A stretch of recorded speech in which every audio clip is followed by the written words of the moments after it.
In this video, we're going to be mastering with stock plugins only in Cakewalk by Bandlab. Hi folks, I'm Mike and I hope you're well. So I've made some videos before about mastering in Cakewalk by Bandlab, but I've always ended up using some third-party plugins somewhere along the way. So a few of you have asked me to make a video about mastering in Cakewalk by Bandlab only using stock plugins, the plugins which come with it. So that's what this one is all about today. I've given it my best shot. I think you can really learn something in this video though, so please follow along. Don't forget, if you do like this kind of content, make sure you subscribe and ring the bell on YouTube so that you get to see my other videos as well. So let's just get stuck into some mastering in Cakewalk by Bandlab. So I'm happy with the final mix of my song and I'm ready to have it mastered. Now traditionally at this stage we would mix it down to a stereo wave file, we'd send it off to a mastering service of some kind, they would master it and send us back the mastered song. But we don't need to stick to that tradition because we now are the mastering engineers, right? So what you could do is go into your project here and then go to the master bus all the way down the end for me here in red, and then start adding plugins. I'll just open this console up a bit further, start adding plugins in here, and you could master it there. Now if you've been doing it that way, that is legitimate, but I'm going to ask you or invite you to reconsider and do it the traditional way and export to a stereo wave file first. Now people often ask me why that is, so I'll give you my main three reasons. First of all, the project at this point is complex and kind of heavy. There's lots of plugins already you can see here with my particular project. Yours may have more, maybe a little less. And then I've got all of these buses here, a whole bunch of plugins on there, some automation going on different tracks, all that kind of stuff. So it's kind of a complex environment to be mastering in. If you mix down to a stereo wave file, it'll just be one file in there with 7 or 8 plugins that you're going to be using.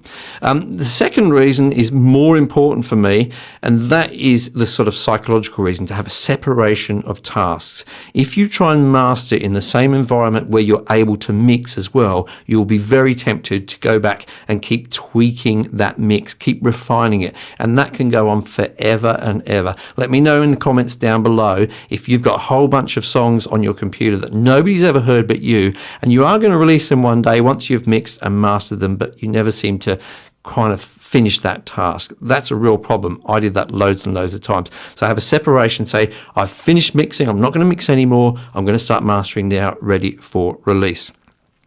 And the third reason, I touched upon it earlier, you're going to have a simple environment, you're just going to have the WAV file in there for that song. But that also means that you can deal with several songs at once. And that's really important when you're releasing, say, an EP or an album. You can have all of the songs in there, you can master them all at the same time, and then you can make sure that you've got continuity across those songs. So they've all got the same kind of sound to them, that they've got similar levels, you haven't got one that pokes out as much louder than the others and that kind of thing. So it's a very, very good idea to continue to mix down to a stereo wave file. Now, one of the things that's important before we do export to that stereo wave file is just to make sure that we've got appropriate levels on our master bus. People often ask me about that. So if we go along to the end and look at the master bus here, we're going to be keeping an eye on the meters, and I'm going to play the loudest part of the song because that's what I'm interested in. Okay, so if you're doing this, find the loudest part of your song. In my case, it's the last chorus here, and I'll be keeping an eye on these meters here. Okay, so I'll just play it. Another one can fill your soul. No, I don't buy what I've been sold, and I don't buy what I've been taught. Now you can see for me that it's peaking at somewhere between -3 and -6 dB. That's where I like to have it, the peak. I'm not too interested at the average level at the moment, the RMS, okay? Now, you don't have to have the same settings. As long as you're not going over 0 dB, absolutely fine, as long as you're not clipping.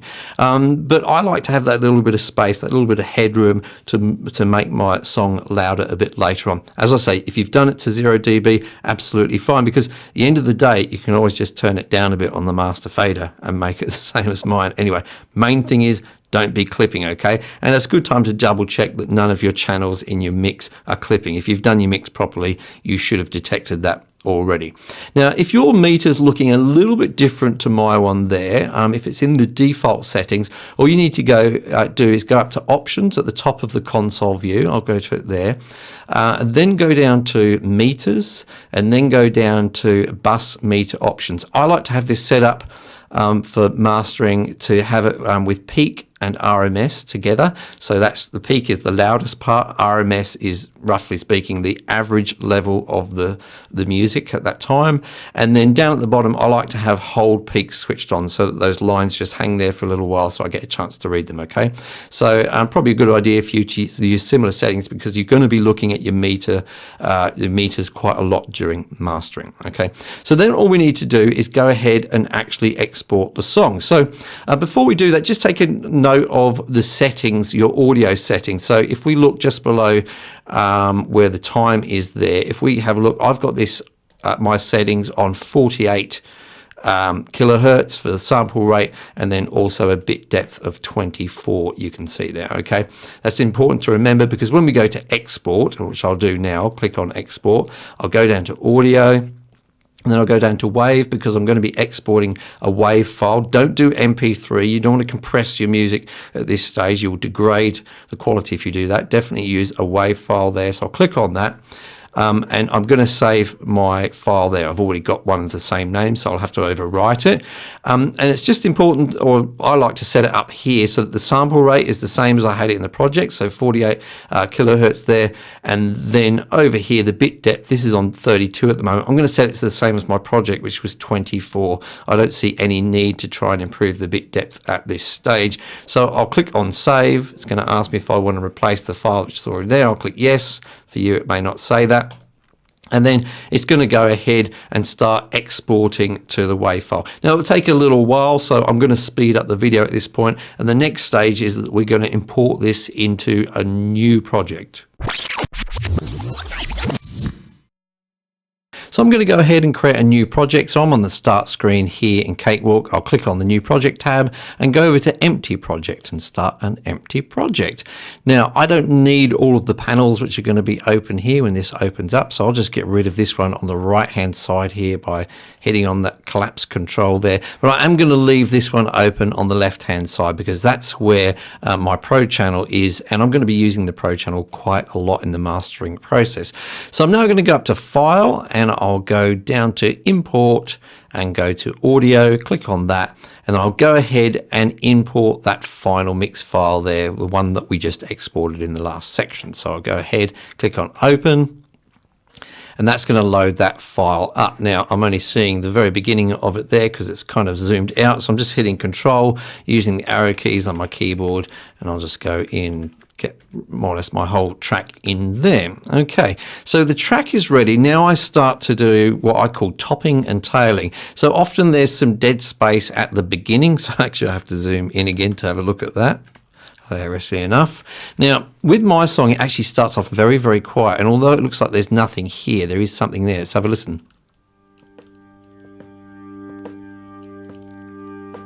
Now, sometimes there is dead space at the beginning, which you'd want to get rid of. So you just trim your WAV file there to just before the sound starts. In my case, it actually starts right at the beginning. So I'm not going to trim it at the front end, but I will right at the end. There's a fade out. So I'm just going to scroll all the way, just staying zoomed into this end part. I might just zoom in a little bit there. And you'll see that there's a last sort of chord or two played here. Let's have a listen.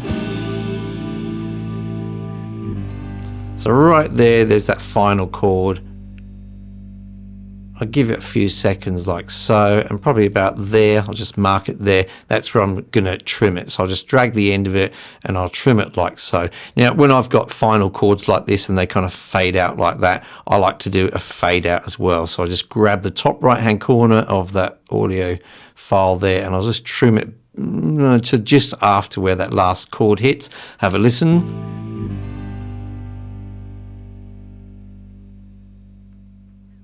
Okay, you may have to play around to get it just right, but I think that sounds natural enough. So I'll actually zoom back out again and go back to the beginning of the track so I'm all set up nicely, ready to listen. So let's do that. Okay, so we've got the basic track there, and it's sort of topped and tailed, as I call it. Now, the other thing that we're going to need, or the other resource that we're going to need, is a reference track. Okay, so a reference track is another song which is similar in sound to what you're aiming for. So often it's going to be a similar genre of music. If your song is a fast song, you're probably going to choose a kind of a fast song. If it's a slow ballad, choose a slow ballad. People are always asking me, which reference tracks do you use? And it's different for every single song, more or less. Okay, so I have a few in mind sometimes with certain styles and sounds, but you need to pick one that's appropriate for your song. So think in your head, what kind of song do I want this to sound like? What commercial song? Then you want to load the file in of that commercial song, whether you've got an MP3 or whatever it is. So I'm going to do that. I'm just going to create an audio track here. So I've right-clicked on this area. I'm going to click on Insert Audio Track. So I've got one there. I'll just put my playhead right to the beginning there. And then I'm going to go up to File, Import, Audio. And then I've got one here called Reference. It's actually a WAV file. Now, I'm not going to tell you what song it is, nor am I going to play it, because I would get into all kinds of copyright issues. Now, one thing you'll notice often about these commercial songs is the vast difference in the WAV files here. This is really, really compressed, this file. It's sort of almost loud all the way through. It's a pretty famous pop song, to be honest with you. So I'm probably not quite aiming for that. I don't want mine to be that loud all the way through, but it's got similar sonic characteristics to my song. There's a similar range of instruments in it, and I want them to sound similar. Now, if you do play this song and then play your own song, immediately you're going to notice how much louder it is, and that's not good. You don't want it to be much, much louder when you're listening to your song, because it's going to sound better just because it's louder, okay? So often what you want to do is sort of do a bit of volume matching. So you would open up your console and probably end up dragging this fader down for that song, and just have a listen to it. So it's roughly around about the same sort of volume. So both those songs are similar kind of a volume. The other thing I like to do is match up some areas. So I'll be focusing quite a lot on my last chorus again. This is the very loud part of the song. So that goes from here to here. I'll try and match up the last chorus of the reference track to that song, yeah? So that I'm sort of comparing the loudest part to the loudest part of the song, where all of the instruments are going at once.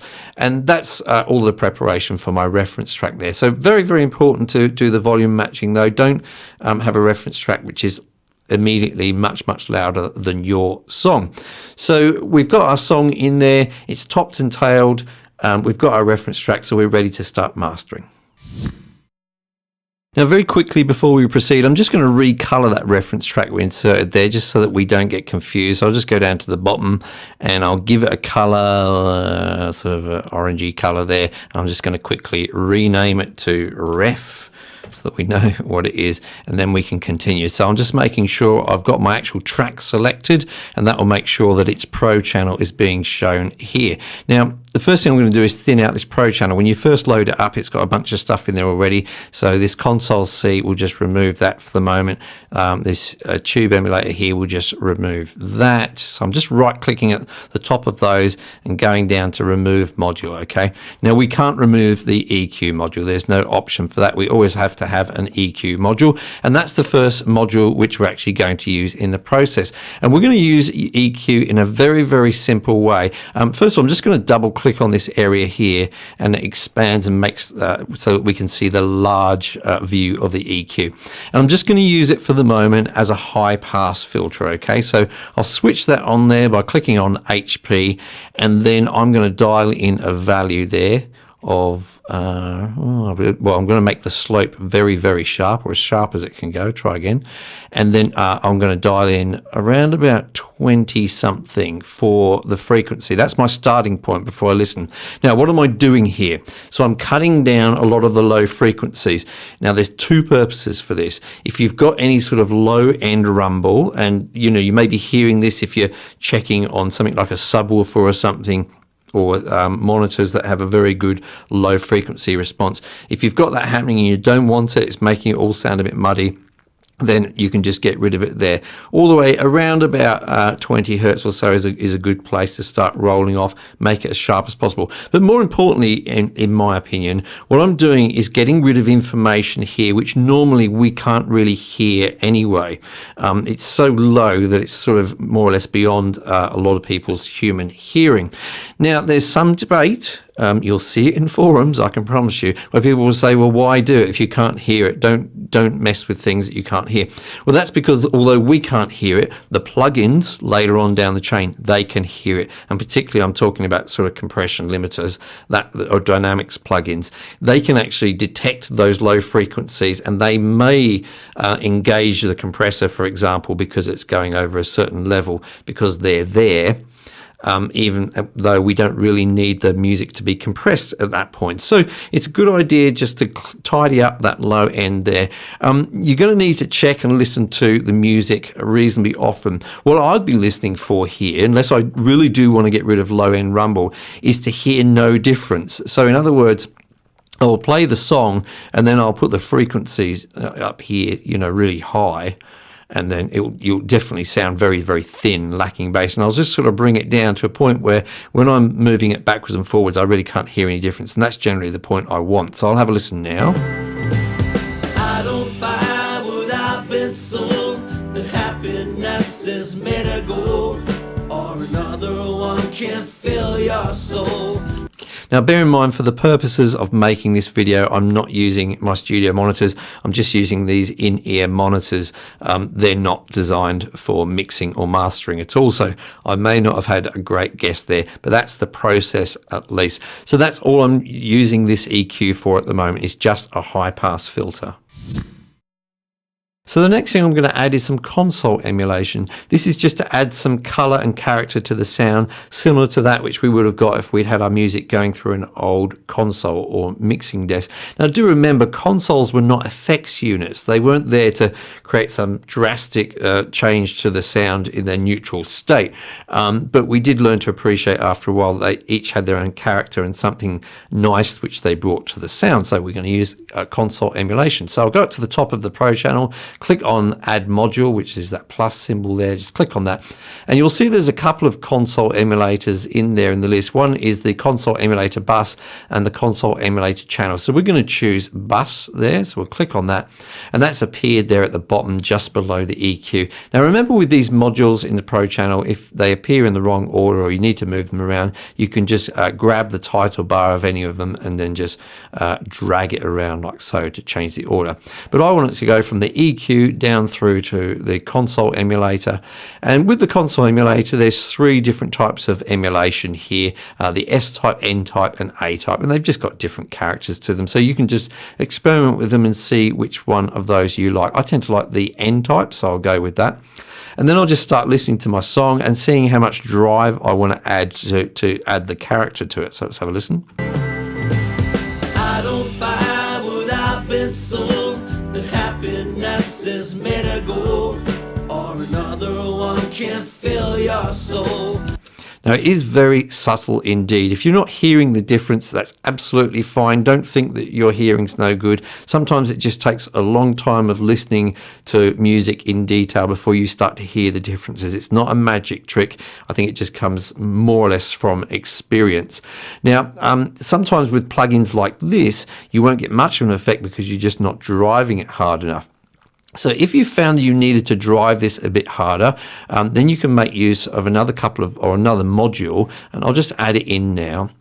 And that's the effects chain module. So if you click on that, and that's just appeared after our console emulation, so I'm going to drag it up above it. That has some controls in it. You can see here.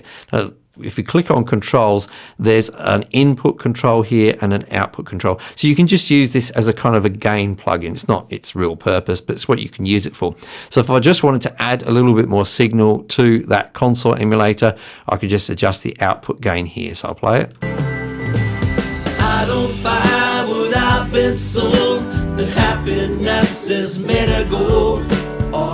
Okay, so sometimes you may need to do that just to drive these kinds of modules a little bit harder to start to hear the effect. Now, do remember, you may also need to add that effects chain in afterwards to get the level back to normal. So you want the effect, but you don't want to necessarily increase the volume with this particular plugin. So that's sort of gain staging really in the middle of our chain. A bit too complicated to go into in much detail, so check out one of my gain staging videos if you haven't seen that already. Now I'll get rid of that for the moment because I don't think I want it or need it in there, so I'll just leave it simple and just have that console emulation in there. And remember, it is very subtle, and what happens with mastering is it's sometimes the cumulative effect of lots of modules which by themselves don't appear to do much, but the cumulative effect, I think you'll find at the end, is really quite big. So the next thing I want to add is a little bit of saturation. I've got a couple of choices here, so I'll just take a look. I'm just going to go to the add button at the top here, and I've often in the past used this saturation knob. That's not too bad at all. And I've also used tape emulator. That can add a nice bit of saturation sometimes. But what I'm actually going to go for is tube saturation here on this occasion. I just find this a little bit more subtle to use, and that's what I'm going for with this particular song. So I'll click on that.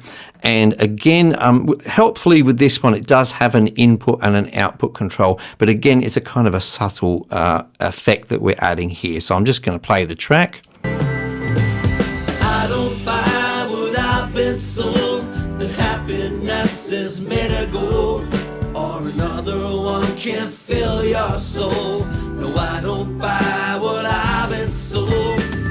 Now again, I may not be driving it hard enough here to get the effect, so I'll add a little bit of input here. But anything I add, I'm roughly going to reduce it at the output stage. So I'm adding, say, 7 dB here. I'll reduce it here at the output stage so that I'm not simply increasing the volume. So let's have a listen again.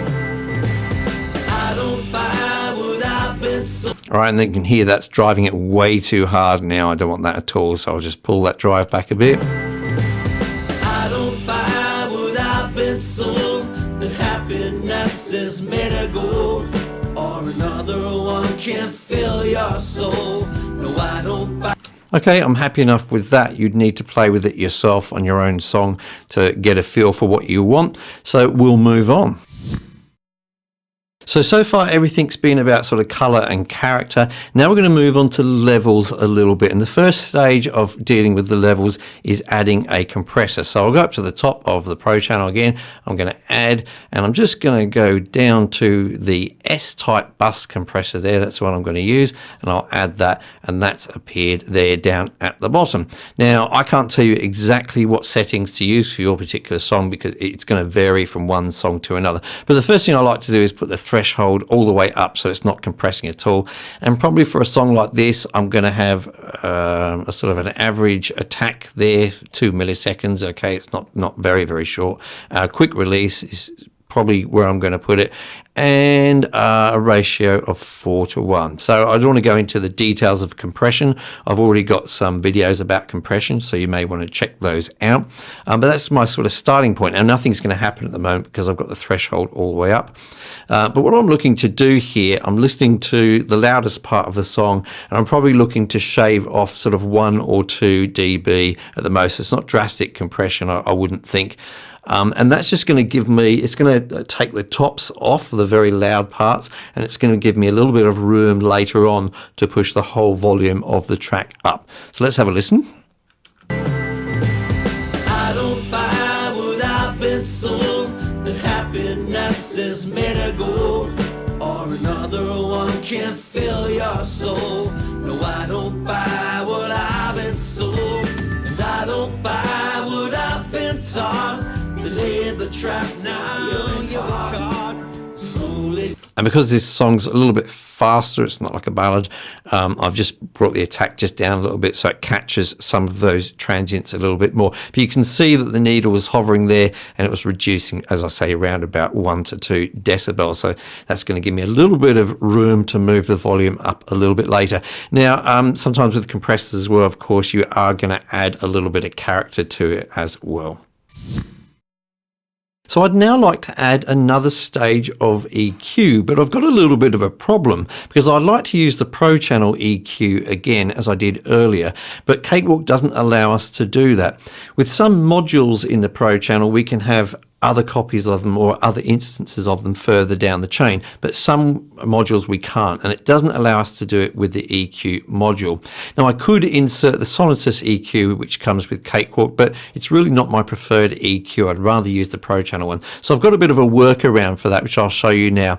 So I'm going to select my track and I'm going to change the output for it. Now I'm clicking on this and I've just realized before I started recording the screen that some of the selections are actually going off of the screen capture here. So I'll just let you know I'm going down this menu and I'm going down to where it says new aux track, okay, which just stands for auxiliary track. So I'll click on new aux track and that creates a new auxiliary track there right next to it, okay.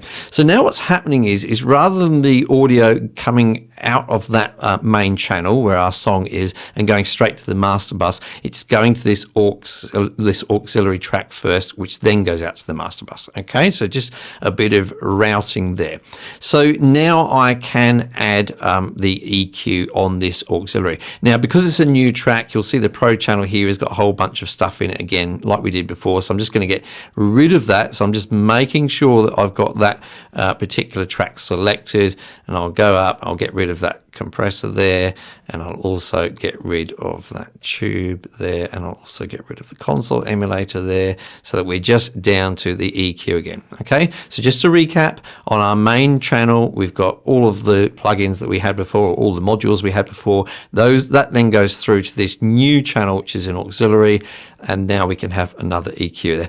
A bit convoluted, but we get the result, right? Now if you know a better way, please do let me know. I'd love to hear about that down in the comments. Just quickly, I'm just going to recolor both of those channels so that I know they belong together. So I'll make that one green, that one green as well. It just makes it easier to visually see what's going on. Okay, so I'm going to go ahead on that channel. Now, at this stage, I'm using the EQ to kind of add character, if you like, to the track. This is where I would be listening to my reference track quite a lot. And look, it's not rocket science, right? I'm not looking for minute changes to small little notches of the frequencies. I'm just looking for broad things. Is the reference track a lot more bass heavy? Is it a lot more top heavy? Has it got a lot of air in it? Is it heavy on the middle, or is there a lot less on the middle? Just those broad sweeps is what I would suggest here, especially when you're just starting off. So as I say, I'm not going to play the reference track because I'd get in trouble with copyright infringement and all that kind of good stuff. So I'm just going to give you a rough idea of what I might be doing. So if I just wanted to, I'll just double click on this EQ here to open up the broad one. Now, often I like to hear a bit of air on these tracks, so I might add a top shelf. So I'll just push this one up a little bit. It's not a shelf setting at the moment, so I'll just go down to that band of EQ there and change its type to a shelf. So I'm getting a high shelf there, and have a listen to the song. I don't buy what I've been sold, that happiness is made of gold, or another one can't fit. Now, again, I'm not listening with the best of monitors. That may be getting way too heavy on the high end. I'm not sure. You can tell me in the comments. But don't be afraid. Don't always go by the numbers. You know, don't think, oh, I can't do more than plus 3 dB. You know, if you need to go up to 6 or 9 or something crazy like that, it really does depend on the music. But what you're doing at this stage is having listened to the reference track as your guide, because your ears may be getting tired now. You may not easily be able to judge it in isolation, and you're just making broad sweeps. So, you know, I might think, oh, it needs a bit of a boost in the bass end. So I don't buy what I've been sold, that happiness is made of gold. you get the idea. I'm not going to show you in detail how to use an EQ, but that's what we're doing at this stage. We're just trying to use the EQ to kind of match the character of our reference track.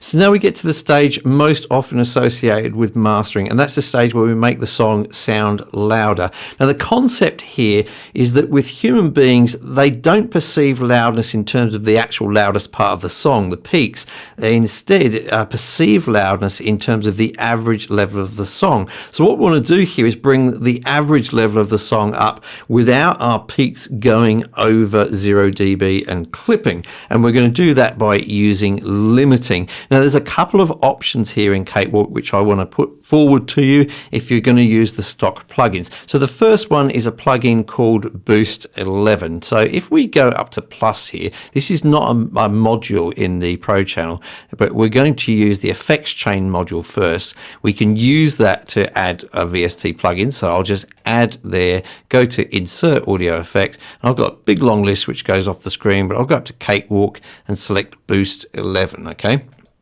And that adds Boost 11 in the Pro channel there, okay? So this has got two controls, essentially output, which is just the overall volume, and the boost one. Oh, it appears to have more than two controls because you've got these sliders down here. But if you look at this slider here, it simply controls this knob up here, and the same for the output and this slider over here. So what we can do here, if we listen to the track, is just boost the track, and it's going to do what I said earlier with the limiting. I don't buy what I've been sold, that happiness is made of gold, or another one can fill your soul. No, I don't buy what I've been sold, and I don't buy what... Now it's suddenly got a lot louder than it was before, and you can see on the readings there that it's showing some parts going into the red, and that's the parts which it's limiting. It's taking the tops off of those peaks, and it's enabling the rest of the track, that average level, to come up below it. So we perceive it to be louder. And you know, that's one approach you can take. I personally am not like a big fan of this plugin at all, really, but you may find that you like it. The other option I want to show you, I'm just going to turn that one off and just remove it, is actually even easier to use. So if we go to the plus option there, go down to the style dial effects here, and there's one called Max. Lovely plugin because it's just got one knob. So let's start off with it down at 0 and then gradually increase it. I don't buy what I've been sold, that happiness is made of gold, or another one can fill your soul. No, I don't buy what I've been sold, and I don't buy what I've been taught. So we're able to push the sort of middle of our volume up, or the average level of the song up, without actually peaking the song. Now the problem with this is that because there's a lot of limiting going on, the further you push it up, it can make it sound rather strange. And these are not very sophisticated limiters, I have to say. We'll get onto that later. And also you get this sort of pumping effect and all that kind of thing going on. And you can destroy some types of music. So certain types of music are really good if you have them just loud all the way through. Other types of music, perhaps like this, they need to breathe a bit. There needs to be much more quiet sections, much more loud sections. Classical music, you know, jazz, things like that, they've got a lot more in terms of dynamics in them. You don't want to overdo it here at this stage. You could just make them sound awful. So it's up to you how you use this. You've just got to find that sweet spot. But in a moment towards the end, I'm going to get to reasons why I'm not very happy about using these plugins in Cakewalk in this way. But first of all, let's talk about automation. So you've got a lot to take in there, so I just want to briefly talk about automation, specifically volume automation, because not everything can be achieved with plugins. Automation can be really useful for you taking control over the dynamics of the song. So say, for example, you've got a chorus and you just want to have some impact as that chorus enters. You can use volume automation to just raise the volume of the track momentarily as that chorus hits. That can be really useful. Or maybe your song's got a really wide dynamic range, so there's some very, very quiet passages and some loud passages, and you get that feeling whenever you listen to it that you need to turn the volume up. A really handy thing is then to automate those parts and just to make them a little bit louder and adjust the volume as then you get into the louder parts. You can sort of then set it back to normal.